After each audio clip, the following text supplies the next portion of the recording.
नमस्कार, आप देख रहे हैं भारत वर्ष 17। मैं हूं आपके साथ अक्षता मौर्य। आइए रुक करते हैं खबर की ओर।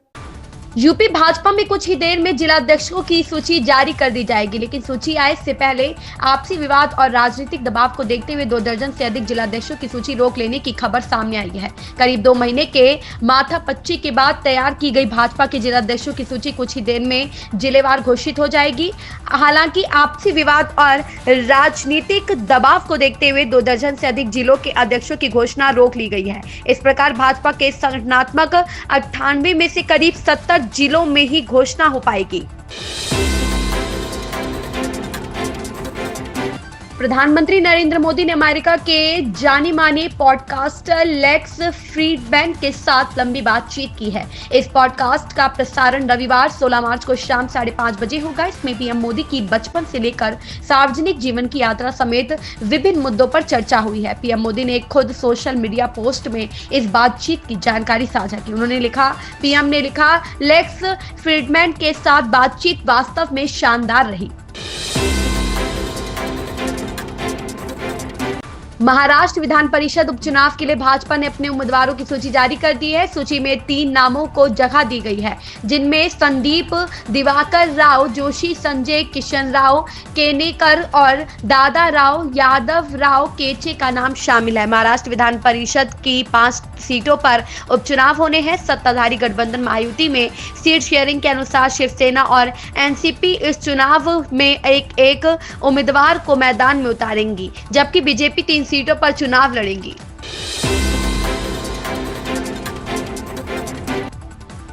न्यूजीलैंड के प्रधानमंत्री क्रिस्टोफर लक्सन भारत दौरे पर पहुंचे। केंद्रीय मंत्री एसपी सिंह बघेल ने उनका स्वागत किया।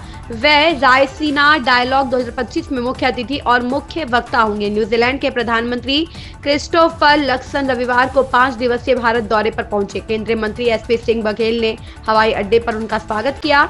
वह रायसीना डायलॉग 2025 में मुख्य अतिथि और मुख्य वक्ता के रूप में शामिल होंगे। प्रधानमंत्री नरेंद्र मोदी के निमंत्रण पर लक्सन 16 से 20 मार्च तक देश में रहेंगे। केंद्रीय गृह मंत्री अमित शाह रविवार को असम के कोकराझार में ऑल बोडो स्टूडेंट्स यूनियन के 97वें वार्षिक सम्मेलन में शामिल हुए। सम्मेलन में अपने संबोधन में अमित शाह ने कहा कि कांग्रेस ने बोडो समझौते पर हस्ताक्षर करने पर हमारा मजाक उड़ाया, लेकिन इस समझौते से बोडोलैंड में शांति और विकास आया।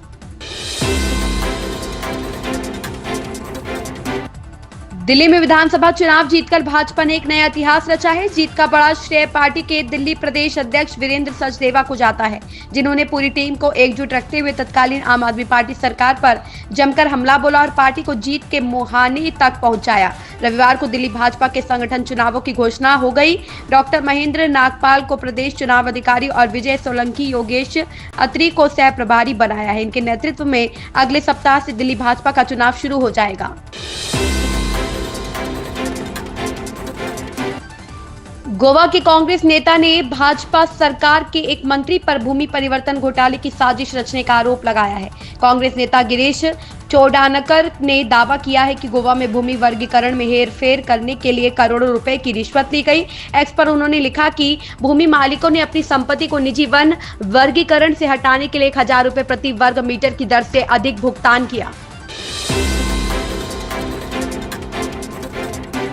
भारतीय जनता पार्टी के नेता और तेलंगाना की गोशा महल सीट से विधायक टी राजा सिंह ने केंद्र सरकार को पत्र लिखा है। इस पत्र में टी राजा सिंह ने मांग की है कि मुगल सम्राट औरंगजेब के मकबरे के रखरखाव पर हुए खर्च की विस्तृत जानकारी मांगी है। साथ ही भाजपा विधायक ने औरंगजेब के मकबरे पर होने वाले खर्च को तत्काल रोकने की मांग की है।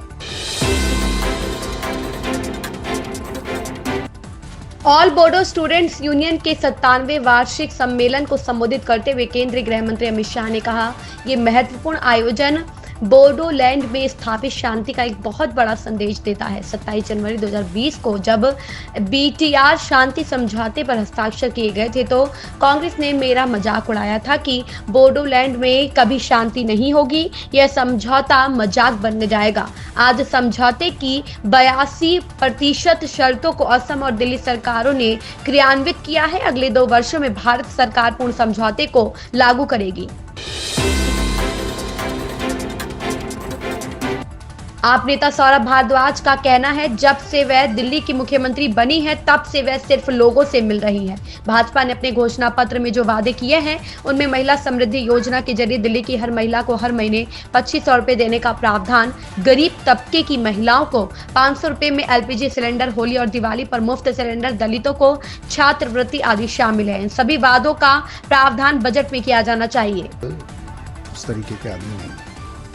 अभी दिल्ली में बजट की तैयारियां चल रही है। 24 तारीख से बजट का 17-25 से बजट पेश होना है। मुख्यमंत्री अलग अलग वर्गों से मुलाकात कर रही है। क्या आपको उम्मीदें हैं? देखिए, मैं समझता हूँ कि मुख्यमंत्री सभी वर्गों से मुलाकात करें। उसको मुलाकात करने में कोई दिक्कत नहीं, क्योंकि मैं देख रहा हूँ जब से वो मुख्यमंत्री बनी है मुलाकात ही कर रही हैं। और जो वादे भारतीय जनता पार्टी ने अपने मैनिफेस्टो में किए हैं, 2500 रुपये महिलाओं को देने का वादा, उसका बजट में आपको प्रोविजन जो है वो करना पड़ेगा। 500 रुपये सिलेंडर और होली दिवाली पे मुफ्त cylinder, auto rickshaw, e rickshaw, इन सब लोगों के लिए जो आपने लाइफ इंश्योरेंस और हेल्थ इंश्योरेंस के वादे किए ये आपको पूरे करने पड़ेंगे। दलितों के लिए आपने जो स्कॉलरशिप की बात कही थी उसका प्रोविजन आपको करना पड़ेगा। और जो आपने अलग अलग समाज के लोगों के लिए, जैसे स्टूडेंट्स को आपने कहा था नर्सरी से लेकर कॉलेज तक मुफ्त शिक्षा, इस तरीके की तमाम योजनाएं जो हैं वो हमारी मुख्यमंत्री जी देख लें कि मैनिफेस्टो में क्या क्या है और उनका प्रोविजन बजट में करें। अगर उनका प्रोविजन बजट में कर दिया तो उनको किसी से मिलने की जरूरत नहीं, क्योंकि वो जो मैनिफेस्टो बना था इनका वो सभी अलग अलग वर्गों की। मऊगंज की घटना पर मध्य प्रदेश के सीएम मोहन यादव ने कहा, मऊगंज की घटना दुर्भाग्यपूर्ण है, दोषियों को बख्शा नहीं जाएगा। शोक संतप्त परिवार के प्रति मेरी संवेदनाएं। वरिष्ठ पुलिस अधिकारी मौके पर हैं और स्थिति नियंत्रण में है। मऊगंज की घटना हमारे लिए बड़ी दुखद रही है, लेकिन मऊगंज की घटना में दोषियों को छोड़ा नहीं जाएगा। और जिस ढंग से घटना घटी है, मैं मृतक परिवार के प्रति हार्दिक संवेदना भी व्यक्त करता हूँ।